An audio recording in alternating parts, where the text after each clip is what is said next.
ఉద్యోగం కోసం అగ్రరాజ్యానికి వెళ్లాలనుకునే భారత్ వంటి దేశాలకు చెందిన వృత్తి నిపుణులకు తీవ్ర నిరాశ మిగిల్చేలా అమెరికాలో వేగంగా అడుగులు పడుతున్నాయి. వీసా విధానాన్ని ఆ దేశ అధ్యక్షుడు డొనాల్డ్ ట్రంప్ కఠినతరం చేయనున్నారన్న వార్తల మధ్య H-1B వీసా విధానంలో సంస్కరణలు ప్రతిపాదిస్తూ రూపొందించిన బిల్లు అమెరికన్ కాంగ్రెస్ దిగువ సభ ముందుకు వచ్చింది. అమెరికన్ల స్థానంలో విదేశీ ఉద్యోగుల్ని నియమించుకోవడాన్ని కఠినతరం చేస్తూ ఆ బిల్లులో అనేక నిబంధనలు పొందుపరిచారు. 1989 చట్టం ప్రకారం H-1B వీసా పొందే ఉద్యోగి వార్షిక వేతనం కనీసం $60,000 ఉండటం తప్పనిసరి కాగా ఆ మొత్తాన్ని $130,000 పెంచాలని బిల్లులో ప్రతిపాదించారు. ఏటా మంజూరు చేసే వీసాల్లో కనీసం 20% చిన్న సంస్థలు, అంకుర సంస్థలకు కేటాయించడాన్ని తప్పనిసరి చేయాలని పేర్కొన్నారు.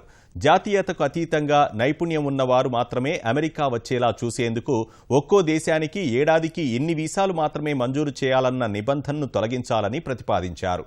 అటు H-1B, L-1 వీసా విధానాన్ని కఠినతరం చేసేలా ఎగువ సభలోనూ బిల్లు ప్రవేశపెట్టనున్నట్లు సెనేటర్ షెరాడ్ బ్రౌన్ ప్రకటించారు.